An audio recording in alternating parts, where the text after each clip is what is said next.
Today, we got a graphic novel review.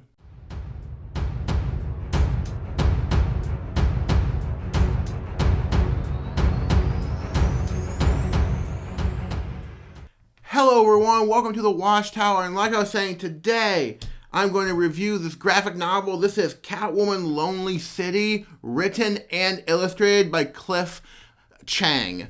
And this is a black label book, so it is for, mature adults, so it's an oversized, so it's bigger than a normal graphic novel and everything, but it is a very nice hardcover right there. Very nice book.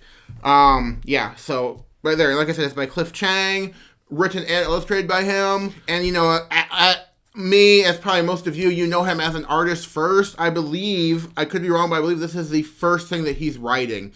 And I think he does a phenomenal job on it. I think it's just a really well done job that he does writing this book. But we'll get into that in a little bit. This is going to be a non-spoiler review, guys. This is going to be pretty much just an overview of the book, so you guys, tell you guys whether or not you should, pick it up or whatever. So don't worry about anything being spoiled or anything. Not going to spoil that here. Just going to be a general overview of the book, pretty much. No spoilers. But the basic premise of this book. So, Catwoman is released from prison after spending 10 years in prison, where she is implicated during an event called Fool's Night, where Batman, the Joker, Commissioner Gordon are all killed. She was the only one that was there that was still alive, so she got implemented in the murders, so she went to prison for it. And then she gets out after 10 years as part of a rehabilitation program. Two-Face becomes the mayor, and he lets her out as part of this goodwill thing, saying that she learned her lessons from her past mistakes or whatever. So basically, a rehabilitation program that he lets her out. That plays into factor why he lets her out actually later in the book. It's not just for that, but we won't get into that. That's something you'll have to read for yourself. But anyway, the main punch of the book, the push of the book, is that before Batman dies in her arms, but before he dies, he gives her a Batarang that is encoded to unlock the Batcave, and he tells her one word. He says Orpheus.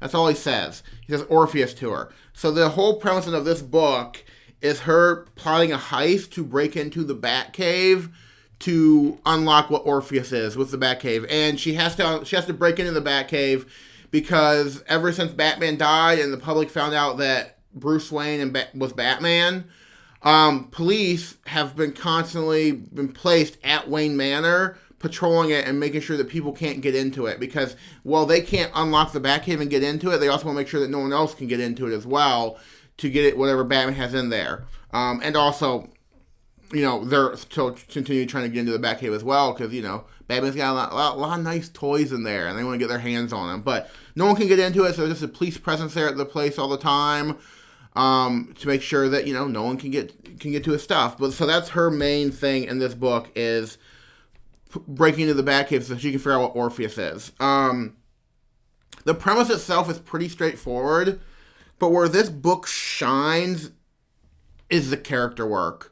That and the artwork, which we'll get into in a second, but the character work. He does such a good job of fleshing out all these different characters, and meeting them later on in their journey. These are all heroes now that are heroes or villains or whatever that are older. They're mostly in their 50s, 40s, maybe somewhere in their 60s. They're all older now. And when you're younger and you're a certain path, and you're looking for fame or wealth or whatever, you turn to crime.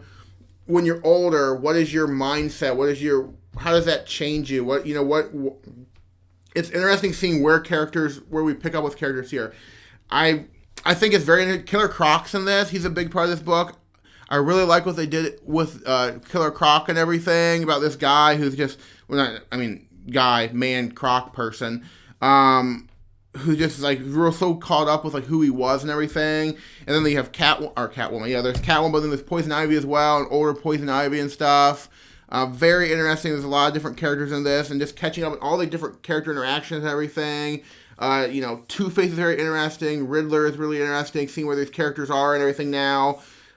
Such a great job with the characters. I really like what he did with the characters and everything.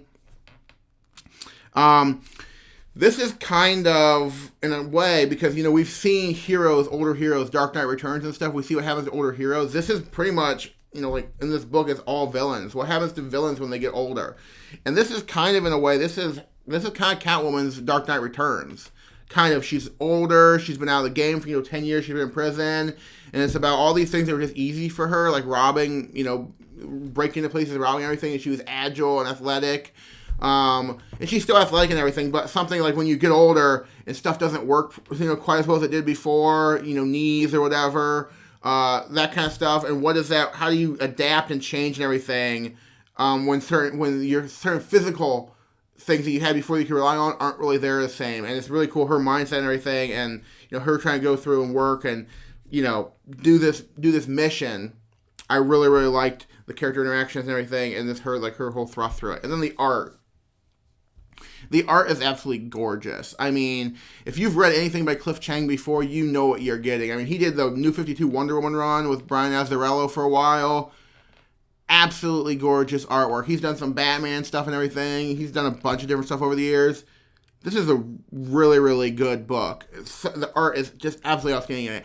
And I like what DC is doing right now with giving these Black Label books to artists who also want to write for the first time, like with Jock and this one. And there's been I'm sure there's been some other stuff as well. I think that Liam Sharp did something. I really like what they're doing right now. They're like, hey, okay, so we don't want to invest like on the main title or whatever to you to do this, but you got this really cool idea for this little standalone, like 3-issue, 4-issue series. Yeah, go for it. Write it, draw it. We'll put it out in this prestige, oversized format. I love what they're doing right now with this. It's such a cool idea to give some artists who want to write a chance that they probably normally wouldn't get if you were doing monthly books. So it's a really, really cool idea there. For these guys, some of these guys, who have quite a history in the industry and everything, to get that opportunity. So I really, really like that. But yeah, the artwork's great. The story's great. I really like the characters and everything. I do have some issues with the very end of the story that I found a little convenient, and it just goes into just like some of my problems I have with storytelling in general. I don't want, like, when people do certain things with stories and everything. If you've read this book, we can discuss that outside of here. But yeah, it has a few problems with the ending of the story, but nothing that ruined this book for me. And not that if they did more, not that they're going to do more, but if he did more with this older Catwoman stuff, that I would not enjoy reading. I really, really like what he did here. I thought it was a great, great book. But the question is, guys, what do you think? Did you read this? Do you like it? Are you going to pick it up now? Let me know in the comments what you think. I think it's such a great, great story. Thank you all so much for watching. Please like, comment, and subscribe. And I will see you the next time I log in for Monitor Duty up here in the Watchtower.